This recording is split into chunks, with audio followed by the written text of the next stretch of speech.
Alors cette leçon va s'intéresser à la notion de variable aléatoire qui est centrale dans le cours.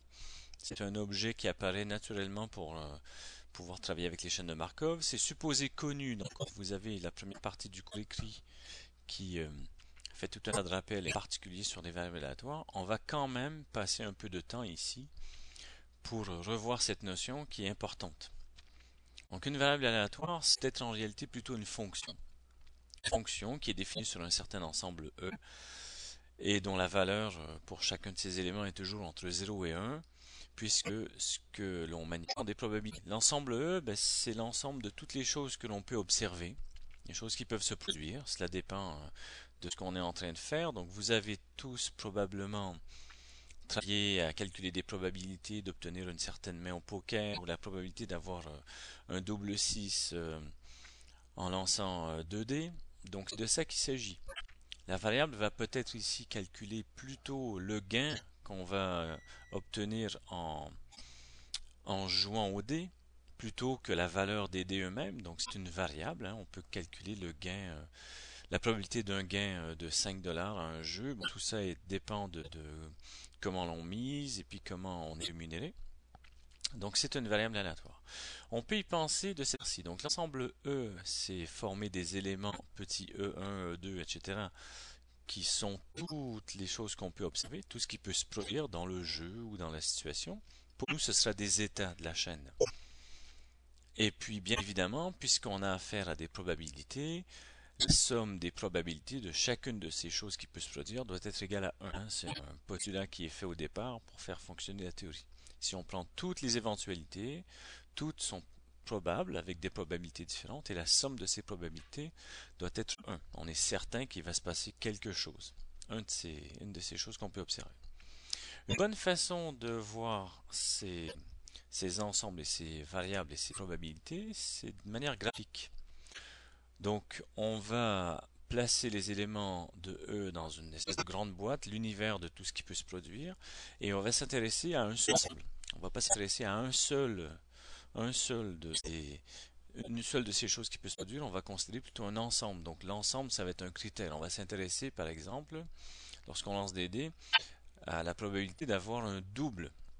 Non pas un double 6 qui serait une des choses qu'on peut observer, mais un double. Donc le double, il peut se manifester de 6 manières différentes, et il forme donc un sous-ensemble de toutes les paires de valeurs que je peux observer en lançant les dés. On peut s'intéresser à l'événement, si je suis au poker, à l'événement avoir une paire. Il y a énormément de façons d'obtenir une paire, donc chacune de ces paires peut être observée avec chacune sa probabilité, et l'ensemble d'avoir une paire, c'est l'ensemble de toutes les façons d'obtenir des paires. Je pourrais de la même manière avoir un sous-ensemble qui dit tomber sur un état qui est comme ceci ou comme cela, et je définis comme ça un ensemble. L'ensemble en question, on l'appelle un événement, hein. C'est un événement, ça correspond à un sous-ensemble. Et donc la probabilité de l'événement, c'est la somme des probabilités de toutes les observations qui correspondent bien au critère qui est donné pour définir l'ensemble F. Donc, je reprends beaucoup. Donc, on manipule ces événements. Et la variable nous permet de calculer les probabilités de ces événements. Donc ensuite, puisqu'on a affaire à des probabilités, il y a plusieurs choses qui se passent. Donc la probabilité d'un événement F, la somme des observations qu'il constitue.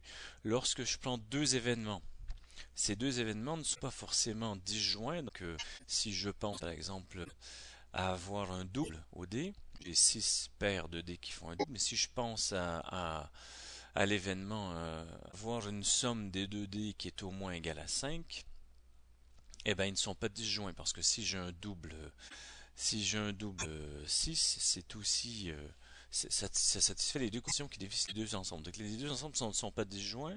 Donc la probabilité de l'événement qui est l'union des deux ensembles F et F' ne va pas forcément être égale à la somme ici. Et la somme ne se réalisera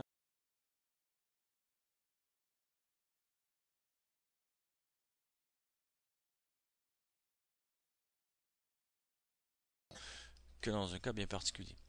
Alors, encore une fois, graphiquement, on peut voir les choses et on voit bien pourquoi on n'a pas cette égalité de la somme. Ici, si je fais F union F', il y a l'intersection commune aux deux ensembles qui vient troubler un peu le calcul ici, dont il faut tenir compte.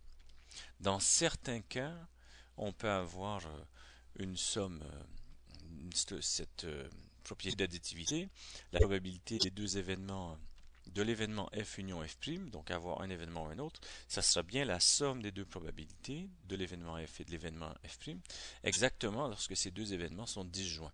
Hein, puisqu'alors l'union des deux événements, l'événement union n'a pas d'intersection, donc il n'y a pas de redondance et tout va bien.